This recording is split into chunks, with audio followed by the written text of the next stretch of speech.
We'll get there. Will we get there? I don't know. We usually do for we at do least 10 at like to 20 minutes. Yeah. And then it's gone again. But that's the spirit of Christmas. And is it? Yeah. Is it? It really hits you that it's Christmas time on like the 23rd, and then it's over. Yeah, I still have a Happy Halloween sign hanging. Nice. Today is on the day that we're recording, December 7th. Yeah. I normally take my Halloween decorations down immediately after Halloween, and then I decorate for Christmas the day after Thanksgiving. I just have been smart. so lazy this year. Yeah. That all my Halloween decorations are still up. Yeah. I don't know why I haven't done that, because like I always wait till after Thanksgiving to put decorations up, but like I don't wait to watch like holiday movies and stuff.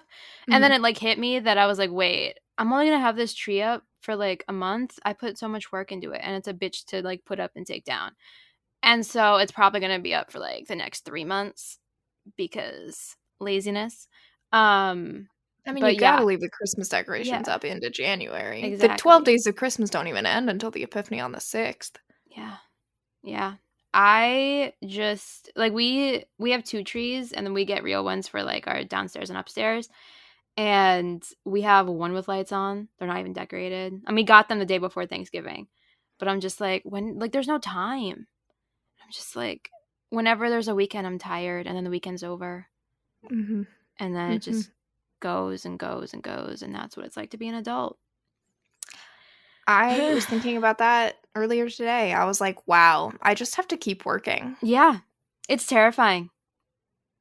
I don't, like, ever since I started, like, got out of school and started working, I'm just like, my God, time goes so fucking fast. It's so scary. It is, rather. It is. Okay. Well, that was our little bit of existential dread.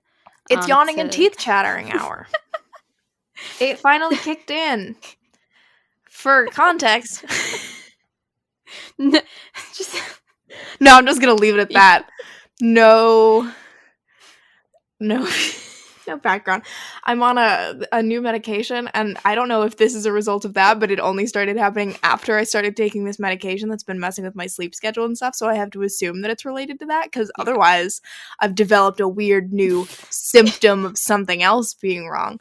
But every day at around, it depends on when I take the medicine, because I take it, it's just in the morning, right? So it can vary when exactly.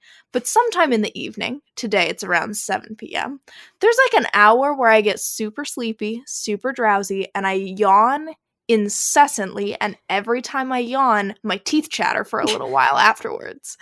And it's been happening for a few weeks now since I started taking this medicine. I have no idea of what's going on. I think you're haunted. That might be it. The ghost heard that you were into them, and they're just inhabiting your body. I hope that you guess so. I hope that you end up with, like, I hope that's like so rare and it's just you, that you get to be a new side effect on this specific medication. So I'm the side effect. You're the only one, and they can say rare side effects may include yawning and teeth chattering X amount of hours. Well, and I have this habit, and as we all do, I suppose, of Googling any weird symptoms I have immediately. And it's always something dire. It's always something horrible. Yep. I'm always like, hang on, guys, I have heart palpitations. Let me Google that. And it's always like, are you going to have a heart attack? And I'm like, well, I sure hope not. There was a day where I had indigestion for hours. Like, like really sharp pain in your chest type indigestion. Like, I've had that, like, Or is it? Yeah, I think that's what it was. I don't know what it is, but it hurts. Well, I've never had that. It was the one time, but it was like hours and hours, like up into like 3 a.m. or something. And it was bad. And boy, did I Google, am I having a heart attack?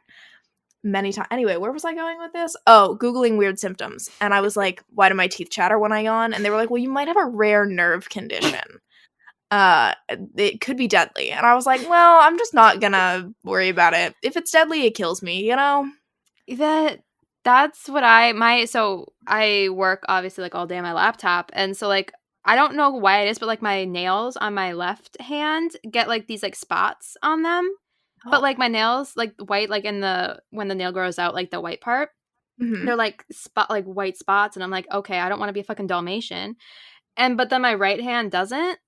And like my Oh. nails grow, I know they grow super fast, and so I'm like, is it what's happening? Like one hand's fine, one I mean, hand's I not. I'm gonna also have to get like, spots in my nails yeah, like that, but it's yeah, not one hand. and so I went to my doctor and I was like, hey girl, am I dying? Because Google says that spots, I mean, Google doesn't have a photo of like what mine look like, but they have photos of them all over the nail. And they're like, yeah, that's probably going to like kill you. And I was like, well, I don't want Sure, that to happen to sure. me.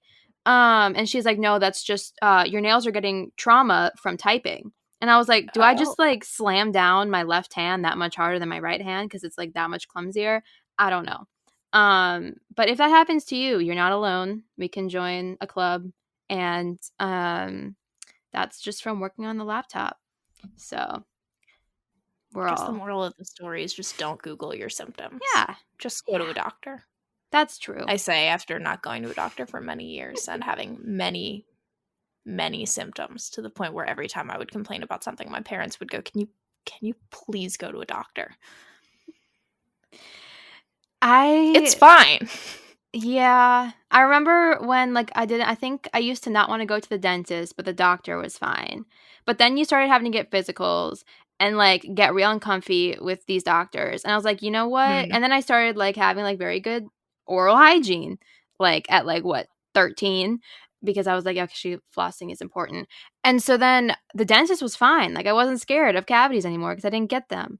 And then the doctor turned into be like, yeah, now that's your personal hell. And it still is kind of just like that, you know? Dentist, Mhm. fine. Doctor, would rather not. No. It's always something. I And they're know. always like, we need blood work. And I'm like, just, if I'm dying, I'm dying. God, Just don't put a needle in me. I had a really hot male nurse take my blood one time. And I was like, this is so regrettable because I look like a potato. I wore like the scrumpiest looking shirt because like you had to have your arm available. And I was like, this is really just tragic for me. I never saw him again. I hope he's Yeah, doing I can well. one up you. Oh When I had no. my wisdom teeth out, Uh-oh. it was in college, but I came home for it. Yeah. First of all, I pulled up looking awful, Oh like, no. because I was there to Yeah. have major surgery. Yeah. Is it major or is it just I don't know. It was I had surgery. like, yeah, I they're was cutting into yourself. put to sleep. Yeah. Like, it was surgery. So I'm like not wearing makeup. I'm wearing like pajama. I'm here to get things like bone removed from my skull or whatever and then taken home to be in pain and hopped up on medicine for days, right?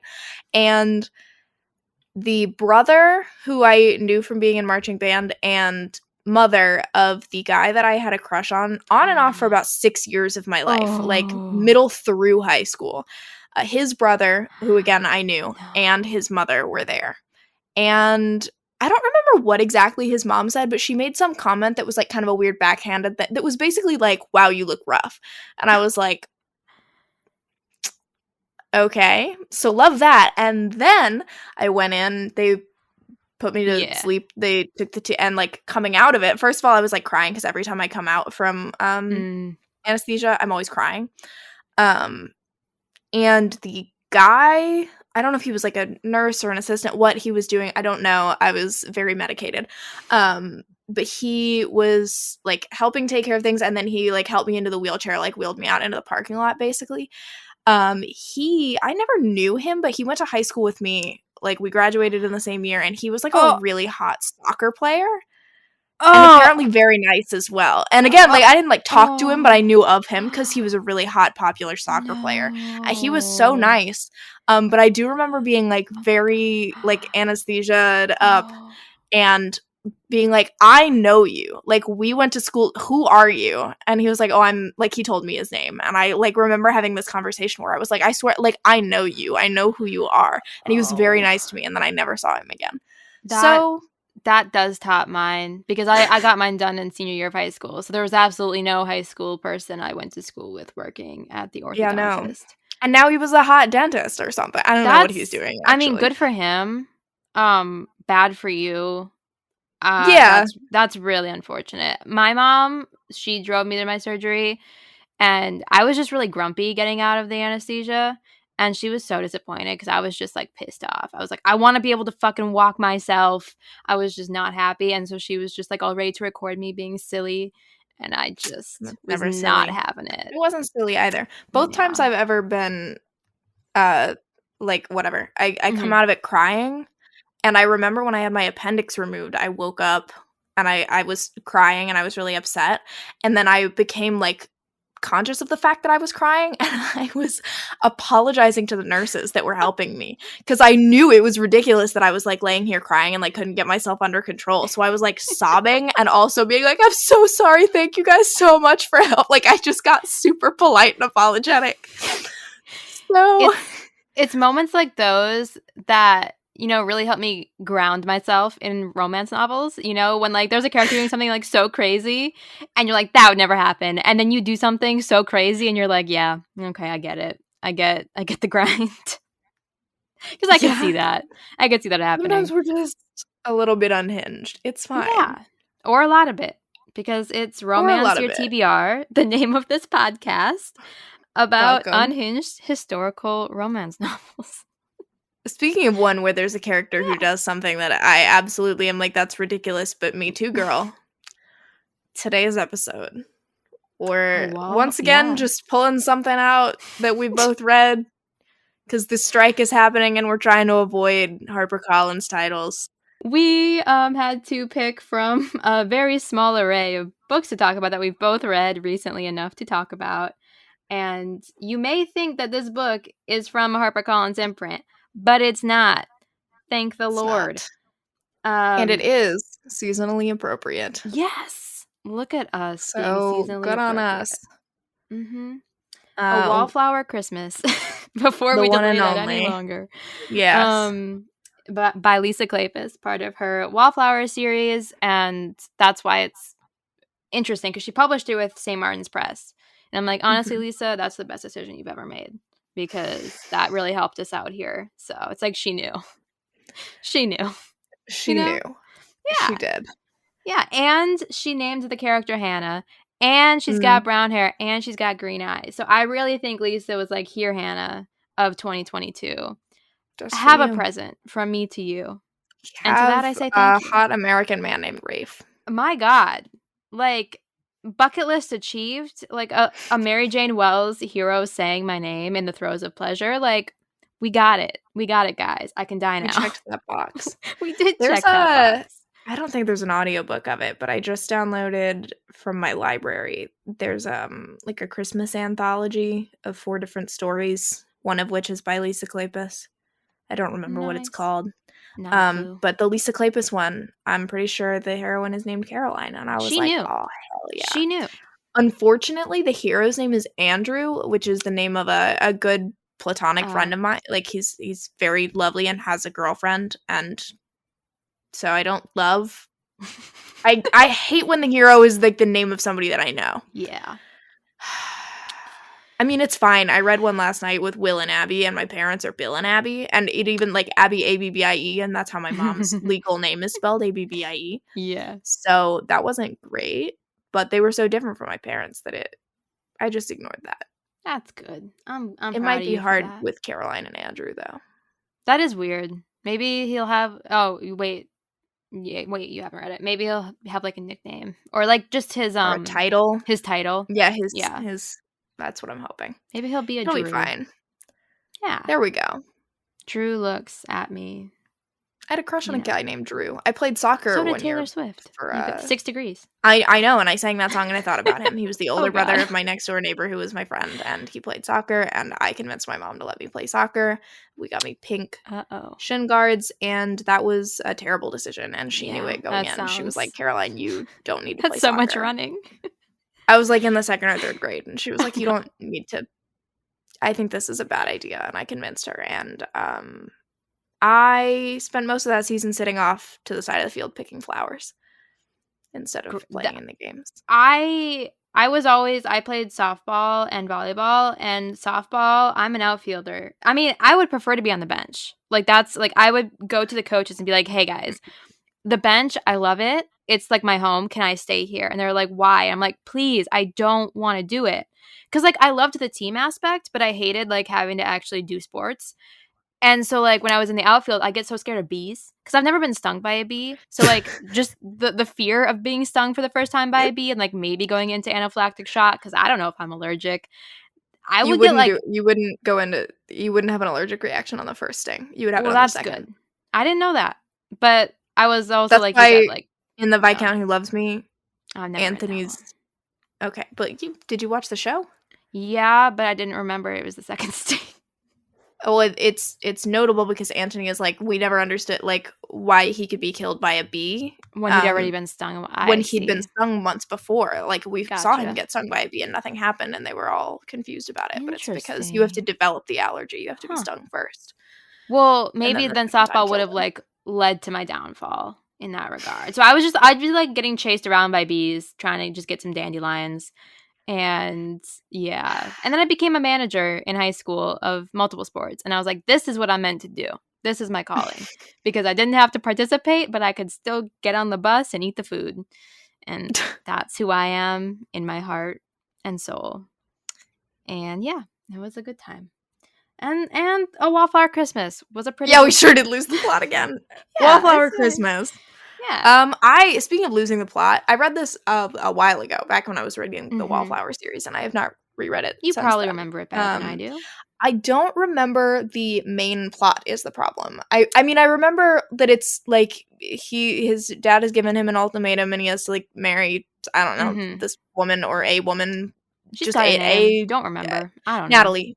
I did Sure. briefly look over a couple of scenes that I remember liking before this. But he's supposed to marry her or Mhm. someone, and her cousin is her companion. Oh, like fuck, the you're pure right. relation. And Yeah. he meets her before he meets Natalie, and they hit it off. Mhm. And so he spends the whole book flirting and falling in love with Hannah Yeah. while Yeah. also kind of courting Natalie.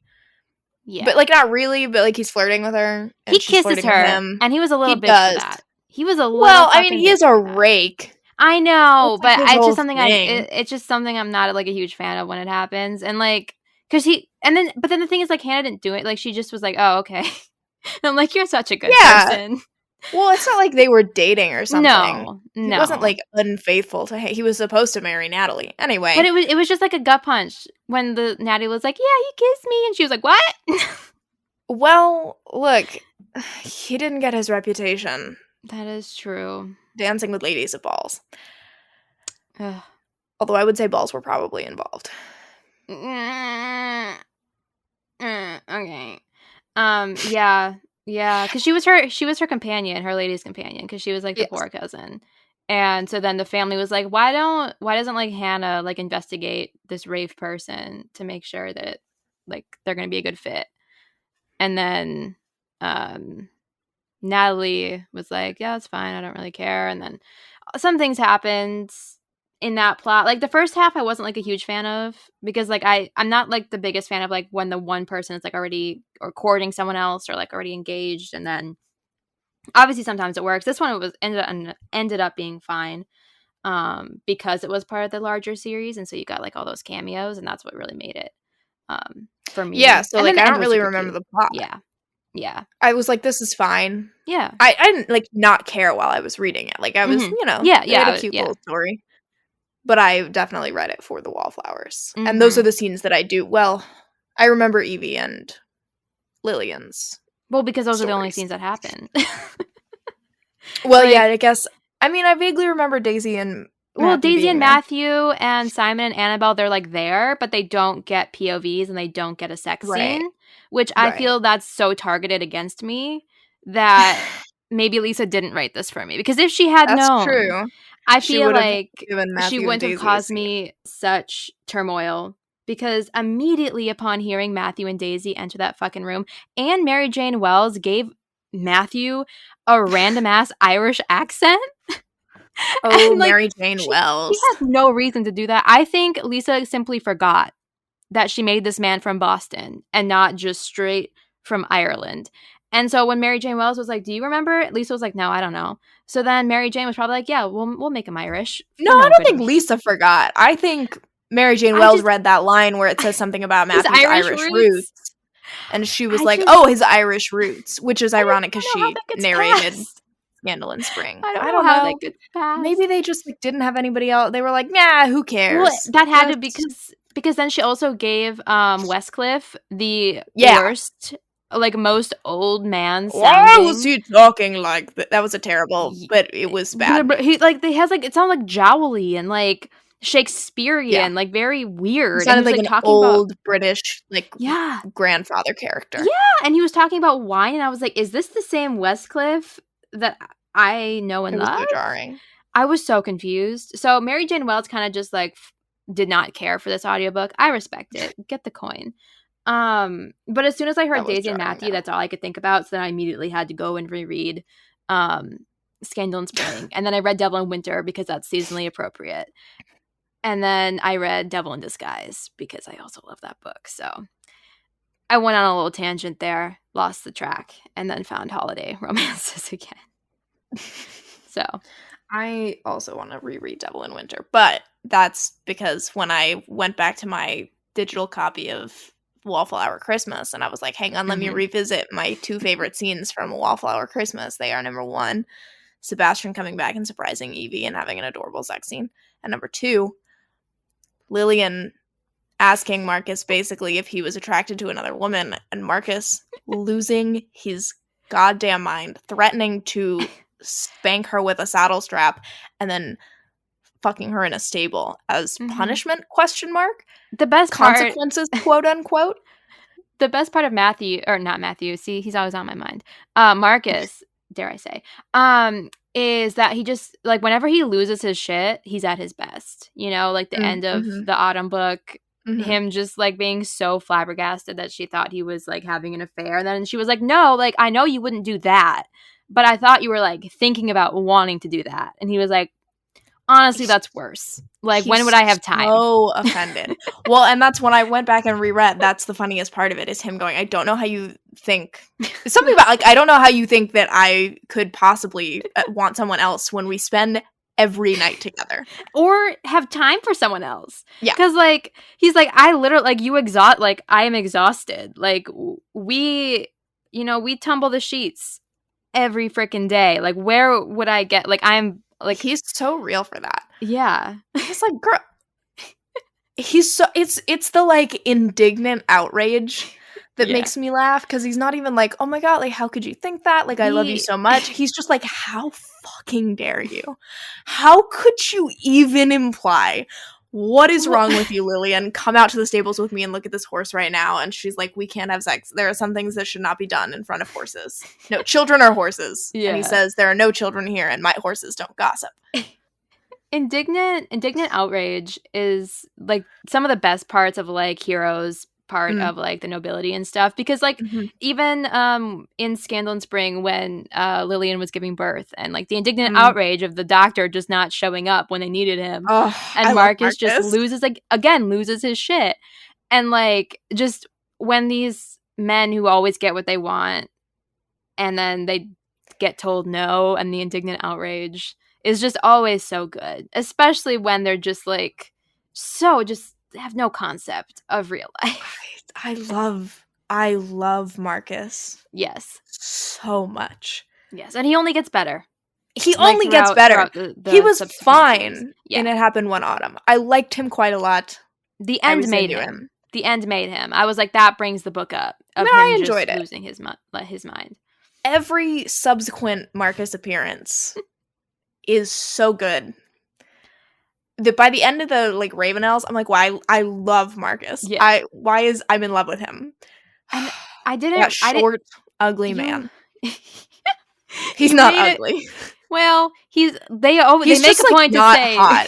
Yeah, they make a point to say. Wasn't he like just very average? He has like a broad forehead or something like that, where she's like his features shouldn't work together, but he's very striking. Like, and he takes control of the room. He's got charisma. He just walks in, figures out the problem, fixes the problem, and then has sex with Lillian. That was such a good catch by you. Like I don't know if you said it on a podcast or just when we were talking, but when you said like all he does is just like walk into a room and solve the problem, because then like I reread like all these books, and like in Devil in Disguise, like he immediately walks in and solves the problem. And I was like, You're so right.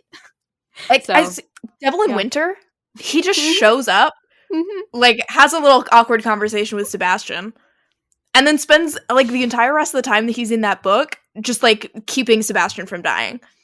And then he leaves. He's got like the specific like thing that they think is gonna save him rather than the bloodletting. Like it was the best I don't know note that you've made, because I was like, that's so accurate. He's so competent. Yeah. Oh, that man can fix all my problems. I would be like, Marcus, I don't know what to do about this. And he would, like, throw money at it, and it would be solved. It would go away immediately. God, I want that life. Wouldn't that I also would like to be married to Sebastian St. Vincent, though. One of my 2 favorite blonde dukes named Sebastian. Which is the other of my favorite scenes in that book, is the scene with him and Evie. Where he decorates her with the family jewels. And that's not a euphemism. That was so good.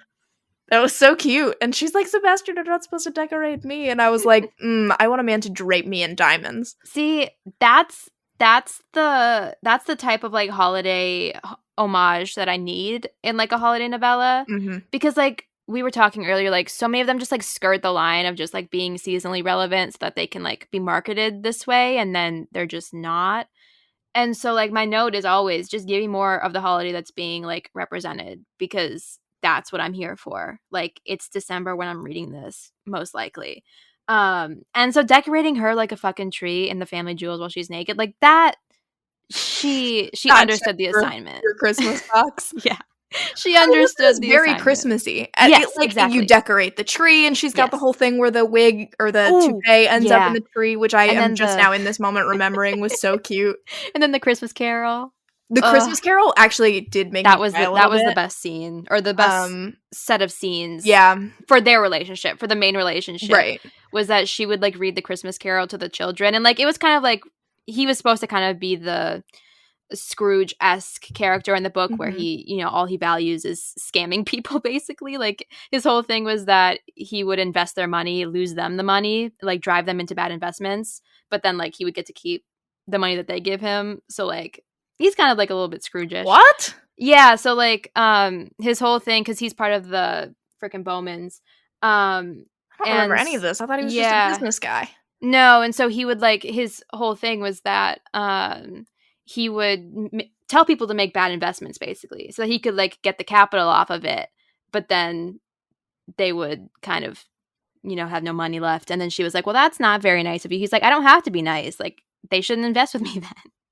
I don't remember any of this. But I do remember specifically Marcus threatening Lillian with a saddle strap. So we know. I don't think I'm imagining that. I mean, I totally could be. It could be another book, but I think that's correct. Because like, I was, like, noticing, like, the different, like, Scrooge, like, he was very obsessed with, like, money, because, like, his father didn't want to give him he, like, had to make his own money because his father didn't really value him.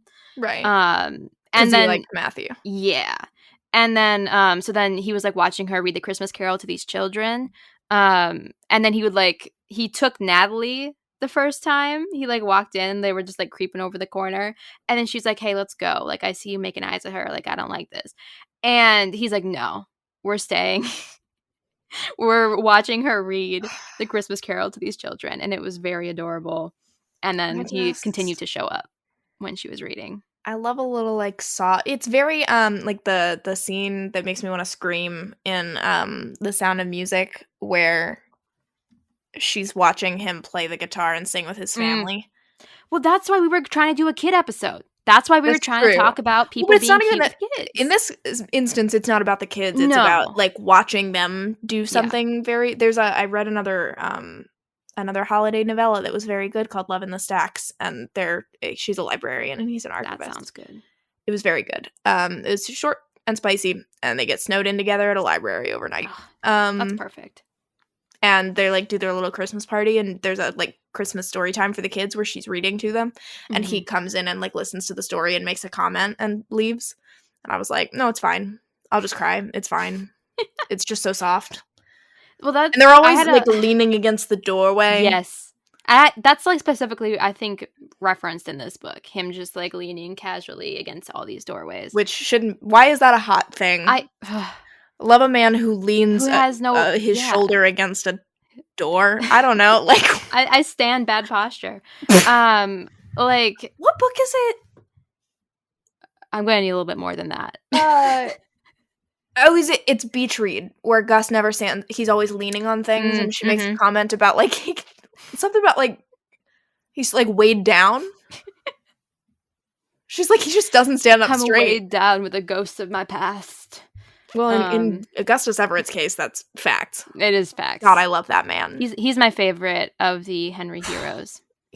I love a good Gus. Well, actually, he's the only Gus I love, because that name shouldn't get me going. And yet, but it does, you know.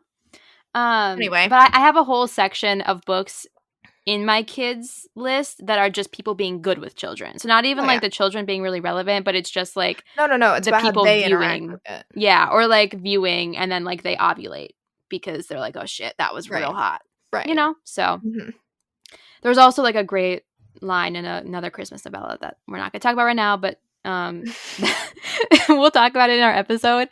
And it was so just hold back, because that is the funniest like 3 sentences I think I've read in a while. Yeah, I laughed for a while about the ovulating line, so we'll come back to that. And that's the reason because like it's like been living in my mind since I read it, and then I saw you post about it, and I was like, wait, I know that book. Yeah. And then it's such a good, and then she starts ovulating. Yeah. That's me whenever a man in a historical romance is good with children. It's my new character trait. Instantly start ovulating. It's my new character trait. And so yeah, that. Although in this case she's the one who's good with kids. It's just adorable that he's enchanted by her reading the story. Cute. Which also is like peak Christmassy. I feel like I used to like sit with my dad and he would read us Christmas books by the tree, like in the weeks leading up to like we really hit that Christmas sweet spot there. We read the night before Christmas before the night before Christmas. I guess. Yeah. You know, we got to be accurate. That's about like the only thing. I mean, we all watch movies together, and we watch Christmas Vacation like 10 million times every year. Yeah, we don't really do it so much anymore. I just have like core memories of sitting by a tree. And it's just so sweet.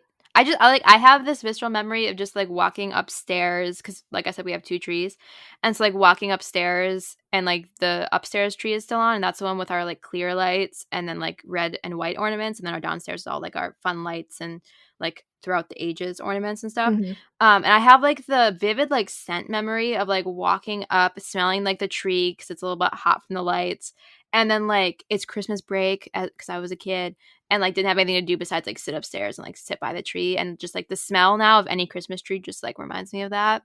And that's why I need real trees, because like you just can't replicate the smell of a real tree. And I've tried so much because I have a fake tree in my room, and then I ended up just like hating all of the scents and getting smoked out of my room from all of the different candle melts. We were a real tree family for many years, but now we've got our fake tree, and it has made our life easier, admittedly. So but much I do easier. love a smell. Yeah. I do love the smell of a tree. And then I'm such a sentimental bitch that I would like, you know, if you go to like a restaurant and you can put like a quarter in one of those machines and you get like one of those tiny little like ball like with a lid. I put Christmas tree needles in one of those, and let me tell you, that preserves the scent all year round. So if you want like a hit of Christmas, if you want a hit of Christmas, open it up, take a snort, and then shut it, and then put it back in your desk. Oh my god! And then you have it. You have Christmas all year round. I just have like an evergreen scented candle. I have multiple of those too. Yeah, I was real emotional one Christmas, so I started that. And then now I just like replace the needles because they get funky looking, like they get like orange, but they still smell. And let me tell you, that Christmas tree smell is one of my top 5 scents. That's fair. It's so good. I am a sucker for a tree. I am Kevin in Home Alone 2. Yes. She's like, take me to the biggest tree. And I'm like, that's where I am. I do love... You go. There's the tree scene in this one where they're decorating the tree. Yeah. Which is sort of, I think, isn't it like Lillian is the one who has to direct it because the British people don't know what she's doing. Mm-hmm. Because this is when trees just started Yeah, becoming popularized. Because then I think that's maybe when like Daisy makes her appearance with my husband, not hers. And that's also adorable Yeah. because they're all decorating the tree together. And they're like, no, Yeah. Hannah, stay. Like, decorate the tree with us. And I'm like, oh, I just thought of my other favorite scene. We'll come back to that. But I was going to say, I just read it's not quite like an anthology. It's 3 novellas. But they're all... The premise of this anthology, quote unquote, but it's not actually, is that like all of the stories are happening simultaneously. Mm-hmm. A bunch of different travelers get trapped at this inn before Christmas. So the 3 stories are all like they start and end around the same time, and they take place over the course of this. Anyway, one of the characters has German parents or a German father or something, and so they're like, oh, I really wanted to like make it to this house party so I could see the Christmas tree. I've never seen one. Like, they were gonna have one, and so as a surprise, he sets up a Christmas tree and has everyone help him decorate it.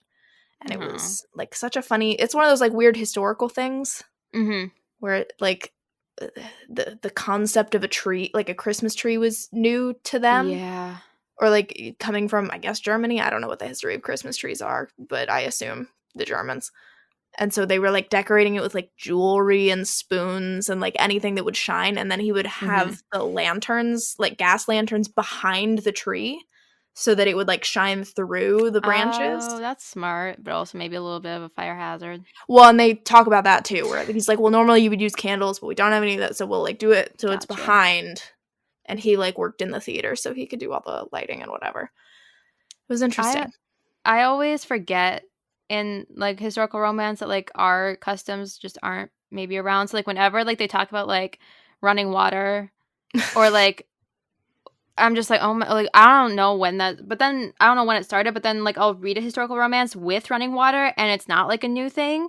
And I'm like, where are we? Because I just assume they have nothing. I assume there's no light. Like I assume and then they have like electricity. I don't know. I don't know when it happens. I'm not aware. But I always find it so fascinating that these people, like ice boxes, like I'm like, how do they freaking have cold shit? Because like I like my ice water. And that I like spiral thinking about like keeping food cold. The bare knuckle bastards, they smuggle ice. I think you would find that interesting. They have to like they have like an ice cellar thing underground to keep it. And there's some what a metal points. Thing to smuggle. Well, smuggle ice. Or rather, no. They don't. They smuggle other things in the ice. Maybe is what it is. But when like you get ice as a side, I'd do it for the ice. I don't really remember. I just remember they were like transporting ice. Nice. That was the important part. Anyway, my other favorite scene from Wallflower Christmas, which I totally forgot about, is the scene where Hannah's upset and she confides in Lillian. And Daisy walks in the middle of it. And it's like, what's going on? And Lillian's like, well, you have to keep it a secret. Don't worry. Daisy's better at keeping secrets than I am. Explains the whole situation, but you can't tell anyone that Hannah's in love with Rafe and that Rafe is going to marry Natalie. It's a whole big secret. And then Evie walks in and Daisy's like, come in, Hannah's in love with Rafe. It's a secret. Don't tell anyone. And then Annabelle walks in and they're like, come in. Hannah's in love with Rafe, but it's a secret. Don't tell anyone. Like... And then it was just the so funny. And then it was just the found family of that, like her actually having like the sisters now. Because I mean, she's always like, as nice as Natalie was to her, I mean, she was still having to like do things for Natalie. You know, like it wasn't like a completely non-symbiotic relationship. I don't know what I'm saying, but yeah, that was a good one. That was cute. It like cracked me up every time because I know full well if I were talking to someone and one of my best friends walked in, I would be like, come in, it's a secret, don't tell anyone, but here's the entire story. And then if my other best friend walked in, we would be like, come in, here's the entire story, but it's a secret, so you can't tell anyone. Like, also the sequence of it happening like 3 times in a row. I love the Wallflowers. I've never discussed the things that they discuss, but I've somehow had their exact conversations with my friends. Kleypas obviously does just like, you know, group banter very well. Obviously with like one of my like weaknesses is like a group of characters from past books. So like most of the time it's like a brother, like brothers, or like all these men, because like they're like gruff, and then like that they're not gruff with their like heroines, but they're gruff with everyone else. And then the best example of it to me is the Tessa Dare, her most recent series, because like I wasn't the biggest fan of book 1, The Duchess Steal. But then as you go on to book 3, which is my favorite, you have the heroes from books 1 and 2, and they birth a goat together with the hero of book 3. So it's just the heroes in this room with a very pregnant goat, and they're all freaking the fuck out. And it's just these now 3 men having to deal with like not being grumpy anymore and like cool and aloof. And they have to like get over it. And then you have the one just cursing in Shakespearean insults. And then the one is just like elbow deep in a goat. And then it's just like that really lives in my mind, because it's not like, again, it just really compounded on each other as like the heroes got more. So that's kind of how it feels with the later books in the Wallflower series, because the first book does so much heavy lifting, and then as you get on, it's just a lot more fun to just recognize them and see what they're doing. I do love the later books with there, and or like anytime you get Wallflower cameos in the Ravenels. Yes, it's always such a good time. And I know some people don't like that because they don't want to like distract from the main couple, but I will take a cameo every single time it is offered to me. I normally will too. There is an Eloisa James series that gets a little bit too much because she's got the couple of the 5th book have like POVs in the first 4 books, I think, because like he cheated on her, and so they're like in an estranged marriage, and like the whole series is all about freaking chess, and so then you have to like understand both of the characters before their books. Like if you started with their book, you'd be so fucking confused.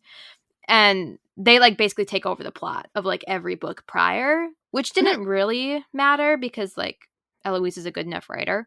And I feel the same way about Kleypas. Like I don't know. I think it was fine. But again, I wanted more Daisy and Matthew. So like I was eating up everyone hoping we get one. And we rarely did. They were like, oh yeah, Daisy's off with Matthew. I'm like, yeah, okay. Thanks. Sounds useful. She's writing her books. I know. Oh, I love that for her. My favorite. Oh my god, my hair stuck to my phone. That was intense. My favorite thing about this book was that I don't think it had been established before. Maybe it had been, and I didn't remember.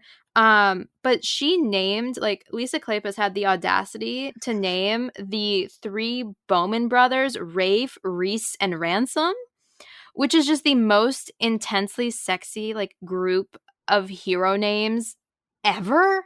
Like she hit the big, like the 3 R's of heroes. Like Rafe, Reese, and Ransom. Like we best get those books at some point, because you can't just create. I know.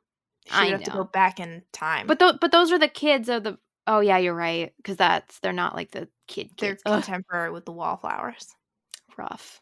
It's rough out here. It is rough. Well, and also we've already got a Kleypas hero named Reese. That's true. That would get confusing.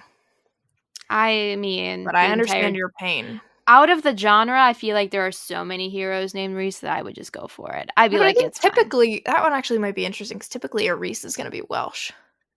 True. So it's interesting she gave an American the name Reese. Maybe they. Oh yeah, you're right. I was gonna say maybe they wanted to like feel like they were already in the. I mean, they're American. They can do whatever they want. Yeah. Yeah. But speaking of rough, why don't we talk about? We hinted at. Was it Chekhov's like whipping or whatever? Chekhov's saddle strap. Lisa, if you're listening, this message is for you. Marcus and Lillian are into some kinky ass shit. But they are both switches. They are both into like impact play and power play. We know this. If you ask Sanch, she would say that Lillian regularly pegs Marcus, and I would agree. What a great. This is just me telling you that you can't have Marcus threaten to spank Lillian with a saddle strap and then not follow through on that promise. because we were there. We were in the stable. He was threatening her with consequences. And she was like, oh, I don't really know is he going to beat me? And he should have. And frankly, Lillian would have been into it. The entire time I was reading It Happened One Autumn, I was like, he should spank her. Why hasn't he? And then frankly, she should spank him. We can do a little role reversal, depending on the time of day, depending on who's feeling a little more dominant in the moment. But I can't believe we were threatened and that threat was not carried through. When we know they're doing it all the goddamn time. And, like, she clearly had the intention of making us think like this. Like, this wasn't an accident. This was on purpose. She wrote the sentence into the book. I know. Anytime that an author does this, I just have to assume that they've temporarily just disassociated with being a reader. Because, like, how do you, as a probably reader of romance, not understand that is the most annoying thing you could ever do?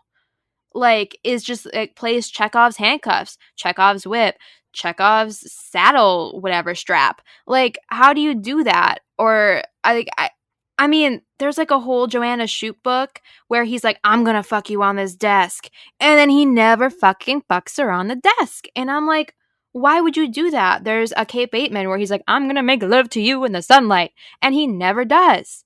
Like, I can't, we deserve follow through peace. On your promises. Yes. It's the season. It's the season of, like, peace and hope and shit. Like, I need my peace. And that is getting all the sexual promises. That Marcus says, and I quote, "The only thing I find tempting is the idea of taking you to the tack room and applying a saddle strap to your bottom repeatedly with vigor. And then Lillian backs away, filled with a combination of giddy relief and alarm. And she says, Marcus, everything's settled. I believe you. I'm not at all worried now. And he says, you should be worried, with a chilling softness, because it's clear that unless there are consequences for this lack of faith in me, this problem may arise again in the future. So I'm about to remove all doubt about what I want. Listen! And then all he does was have sex with her in the stable. Yeah. And it was like, it was not good. What I want. No, it was good, great. but it wasn't. But damn it, Lisa. I was standing in my kitchen. Those were not the consequences that we needed. No. Like, when will you learn that your actions have consequences? Like, I just don't. Like, how do you do that? Or how does an editor let you get away with that? No matter who you are. Like, as an editor, like, if you're an editor out there, please just don't have any, like, it's a simple promise sexual favors and then, or, like, sexual, like, I don't know, scenes, experiences, and then you just don't get the scene. Like, it hurts. It hurts real bad. And Chekhov would be ashamed. Yeah. Fuck yeah. I mean, I don't know. It hurts. That one hurt. It was still a great scene. Mm-hmm. Because as we've already delved into, the indignant outrage of Marcus. But yes. We have indignant outrage. I felt so betrayed. Yeah, we do. Yeah, we do. Hurt and betrayed. Because I really thought we were going to get it too. Because, like, it was such a, like, he continued to talk about it. Yeah. He was like, there are going to be consequences. And Lillian was like, what? I was like, girl, as if you're not into it. We know. As if you haven't done the same to him. We know. We all know Lillian is pegging Marcus. It's so clear. It's Crystal. You know they're kinky. It's fine. It's fine. Like, I think they're kinkier than Sebastian and Evie. If I was in the business of writing fan fiction, I'd go crazy with the amount of shit that's promised to me in these books that doesn't get delivered. Like, I might pick up my AO3 writing days again. Do it. It's fine. It's just, it's fine. I'm just a little bit betrayed. Versus, like, Sebastian and Evie, I don't think they're kinky. I think that Sebastian is just, like, hella good in bed. Mm-hmm. But they're not kinky. They're just very passionate. He's just passionate. He takes the robust. Time. Virile. He's vigorous and virile. He's robust like Domino's pizza sauce. What? Domino's always describes their sauce as robust. So whenever I see something described as robust, I always think of Domino's pizza. All right. Well, I didn't know that or notice it, but I guess now I will. Yeah. So thanks for ruining that tidbit for me. Robust. I don't like the way that you say it. And that's how she freaking made Westcliff sound. Like, robust. It's rough. So, yeah. Mary Jane Wells, why'd you do our man like that? I don't know. But only in that one scene, right? Yeah. And then he was normal. In the, like, Chekhov scene, he was completely fine. I was like, did I miss, like, is there another Westcliff that I don't know about? Like, does he have, like, someone else? Because I don't know who was talking in that scene. I had to rewind it. I was like, what am I hearing? I'm like, I know my memory. Like, I know my memory's not that good, but I think his name is Westcliff. Like, I think he's the... I feel like I didn't hallucinate this character. Yeah.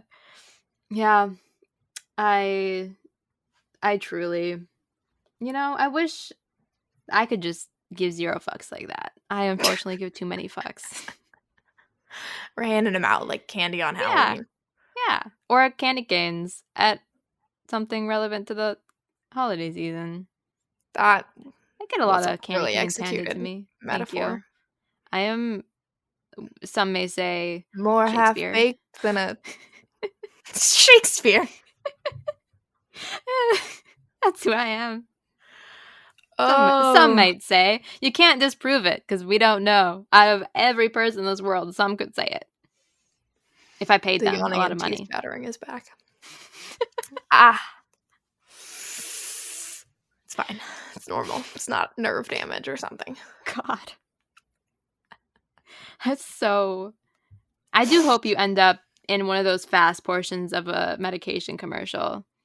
Like where they speed up all this. There's a one girl in Texas had this happen. So now it's a side effect. One of the fast portions of the... Every girl's dream. Yeah. Yeah. Oh. Anyway, last thoughts on the Wallflower Christmas? I mean, I'd recommend it. I like we said, I think like we read it for the experience, and the atmosphere of the Wallflowers rather than like the main relationship. I was tickled pink to see that her name was Hannah because it's not on the back of the book. Yeah, the back of the book talks about Natalie. Yeah, and so when I heard Hannah have a POV, I was like, is this going to be a Chekhov's Hannah? I was like, dare I get my hopes up? So then I sped to the summary, which situation where like I sped to the summary where I normally don't go, and it didn't say anything about Hannah. So then I was like, what is happening? And then I just went to some reviews and they were talking about Hannah. I was like, yes, she made it. She's the main character. I felt so good about myself for those 4 hours. Actually, probably 2 because I sped it up. But yeah, it was good. I mean, Lisa's writing. She's got it. Yeah. It's funny. Mm-hmm. It's cute. It's the right amount of Christmas. It is. And the amount of steam for the novella. I mean, how many pages is this? Because you had the 2 sex scenes of the other people. Yeah, Lillian and Marcus, Evie and Sebastian, and then... Wait, what is that? At least one with Rafe and Hannah? Did they get more than one? They got 1.5, basically. I think he, like, ate her out one time. I was thinking he went down on her. Yeah, I think it was, like, outside. There was, like, some stars, I think. I don't know. That. Again, that could be my... It was definitely... It was at least one. Yes. I think it was 1.5. Because, like, she like, went to him as to just, like, experience it. And to, like, get out of her system. And then there was, like, the final, like, full shebang. Right. The book itself is, like, 200 pages. So she managed to fit, like, 3.5 sex scenes in, like, a pretty short novella. Like, I mean, it's not, I suppose, pretty short. It's 200 pages. But I was pleased with that development. Mm-hmm. So, yeah. And it's a cute little book to have on your shelf. It fills in, like, if you're like me and you, like, stack all your mass markets. And, like, if your bookshelves have, like, random space, like, it's really hard to fit, like, one more book on the shelf. Mm-hmm. This one fits perfectly. It fills in your holes. All right. I think mine... I think it has a step back. Because I think I got an mine older does. edition. See, it's pretty. Yeah, it's a pretty step back, too. Mm-hmm. It's, like... She's got a gold dress. He looks real hot. Go him. Love that. Well, because the newer edition, I don't know if they also. I haven't seen a new copy, but they redid the cover. It's like that trend where they give Ugly. them like prom looking dresses, and you're like, that's. I know, like they're not necessarily always period accurate on that, but give it like at least the silhouette, right? Like, why am I looking at prom dresses? And That they is went the rage that I feel about the redone Nine Sarah Rules to Break McLean. cover. What? Isn't it like strapless? It's What? strapless. It's got like it's a mermaid, like fucking frills galore. Say yes to the dress. Like, why I are don't we know toddlers and who. tiaraing a historical romance cover? I Like, don't know you're who was just you're trying to catfish YA readers, and they're going to be real fucking confused. Yeah, it Like, was rough. that's I don't get it. was a And bad they went cover. so hard for this cover. Like, they got like green, red, and white, like Regency era dresses that look very pretty. Like, they've got details, they've got the ribbon, like they're very pretty dresses. One, I think, has like a almost looks like a snowflake, and then her dress is gold in the step back. Like, that's a very well executed cover.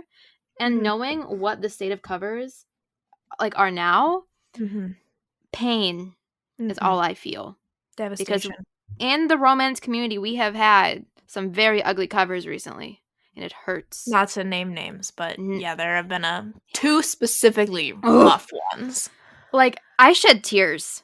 Like, we're not gonna say on the record, No. but if you have a guess and want to DM us which covers you think we're talking about, but like, oh, the pain.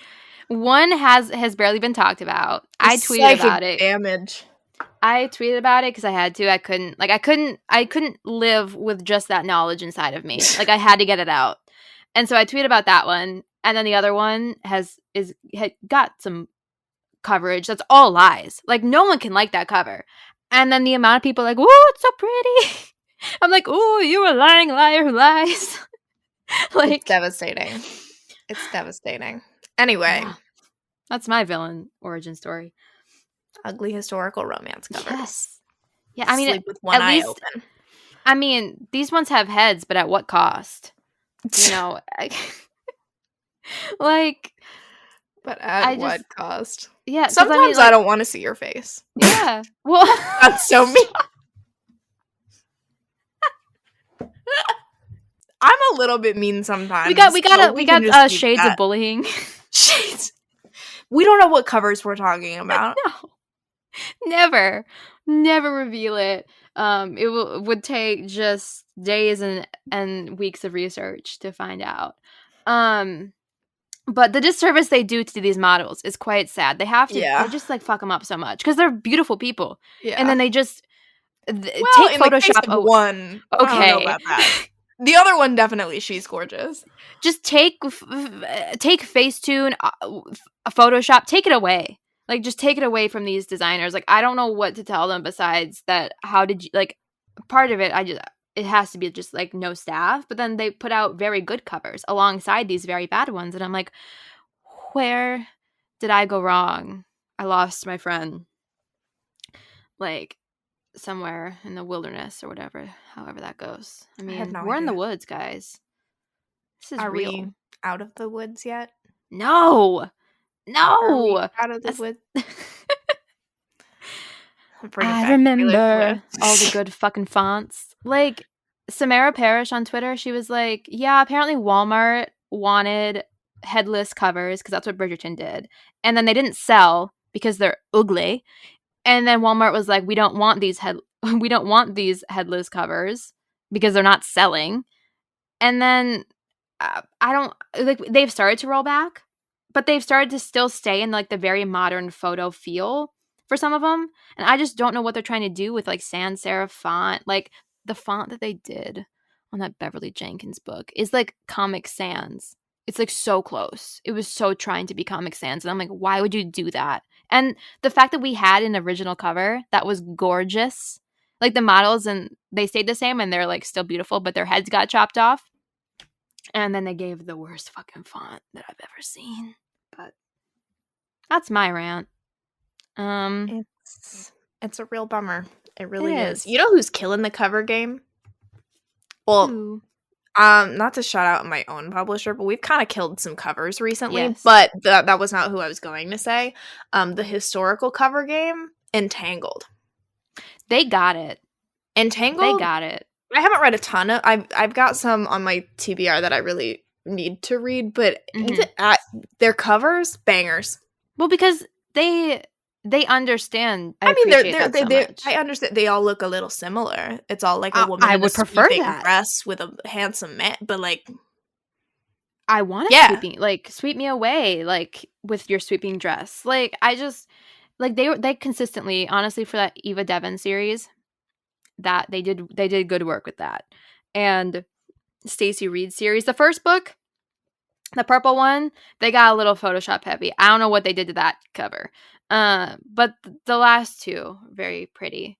The one I'm looking at now, I don't know when this book comes out, actually. I assume I have an early copy of it because they just sent it to me. The Cinderella one? They have a few. I was going to see if they sent me. No, there are 2 Cinderellas. This one is Cinderella and the Duke by Lydia Drake. I was trying to see if they had included the release date. They did not. So I don't know when it comes out or if it's already out. I don't think so, because I think that's like an early box. But I don't know. It must be. There's also Never Cross a Highlander. I want to read that one. It's a black Highlander. Mm-hmm. He's got like locks. I was like, what's going on? That's so sick. Sick in like a good way. Like that's so exciting. Yeah, like Lisa Rain, I think, is the author. Yes. Mm-hmm. And I think he's like freeing enslaved people on Scotland. Like, what's going on? I don't know. I'm excited for Cinderella and the Duke. And I also think Entangled just like has their specific like imprints of itself, like, you know, Entangled Amara, Entangled this, Entangled that. And, like most publishers obviously do, but like I think they have enough to where they can just like really just go into the genre conventions very heavily for each one, and I really appreciate that. And they kill their illustrated covers too. Like even if I don't really like a lot of their contemporary books, but like I really like a lot of the covers that they put out for them. And they're like a very like almost a boutique publisher. Like they're very small compared to everything else. So I suppose they have less pressure maybe from and probably more money. Yeah, to do. So I mean, I don't know. I just assume. Got zero clue. But go you. I assume based on the like influencer box I get from them they've got like, a lot, nice goodies in there. I got a cute mug from them. Go you, Glen Coco. Here's some candy canes. See, that's where that metaphor wraps around. Not that you just misquoted the most. I said you go, Glen Coco. You said go you. Oh, did I? Well, I said it before. I said you go Entangled. That was painful. I'm sorry. I'm so sorry. But not as painful as those recent covers. But it's fine. Okay, well, we've talked for an hour and 5 minutes. I'm Hannah, if you didn't catch that. And I'm Caroline. Yeah. Doesn't change. Yeah, we're just slipping those introductions in there in the 11th hour. We do love to slip it in at the 11th hour. Oh. We love epilogue sex. We really do. Go out with a bang. Yeah. Yeah. We go out with a bang. And on that note, I'm going to Target. So now? Yeah, I have an order to pick up. 8:15. I know. Well, I want to eat tacos, and I have the taco stuff, but we don't have lettuce, and I love lettuce. I see. And then I feel like I put lettuce. I put bagels in for tomorrow. Bagels. I do love the crunchy lettuce. Lettuce is one of my favorite foods. It enhances everything. I love lettuce. I love salads. Rabbit. The one time I couldn't relate to Parks and Rec was when they bash salads because I love them so much. I quote every single time my dad is like, "Do you want a vegetable of any kind?" But specifically salad. I'm like, why would I eat the food that my food eats? And I just love it so much. My dad gets very angry when there's like lettuce near like a burger. Like he got kind of like combative in the McDonald's drive-thru the other night because he's gluten-free. And so like he was like, "Can I get this burger without a bun, but also with no lettuce?" And the guy's like, "It doesn't come with lettuce." And he's like, "Yeah, but like when you don't put a bun and you put it in the box, they put like a bed of lettuce to put the burger so the burger doesn't like melt through the box." And he's like, "Please, like I just don't want lettuce." And the guy's like, it doesn't come with lettuce. And he's like, okay, but it's going to come with lettuce. And then it came with lettuce, and his face, we were all just laughing. Because he gets angry about lettuce. Like, this is his, like, kryptonite is apparently lettuce on things that he doesn't want lettuce on.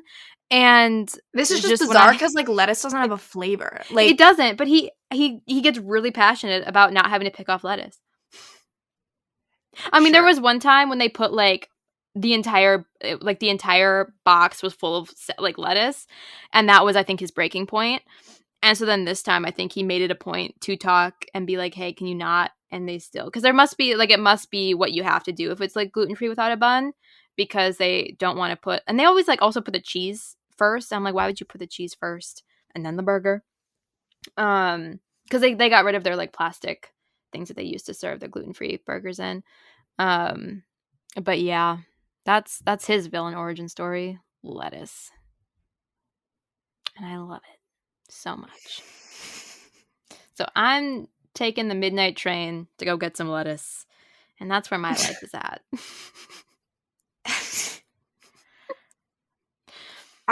Sure. Yeah. Okay. I don't really know what to do with that. No. But I'll have some good tacos, and that's all that matters. I have Chinese food. Ooh. Okay. Goodbye, everyone. I have to go eat sweet and sour pork. Ooh. Look at us. Okay. Bye-bye. Happy Friday. And yeah.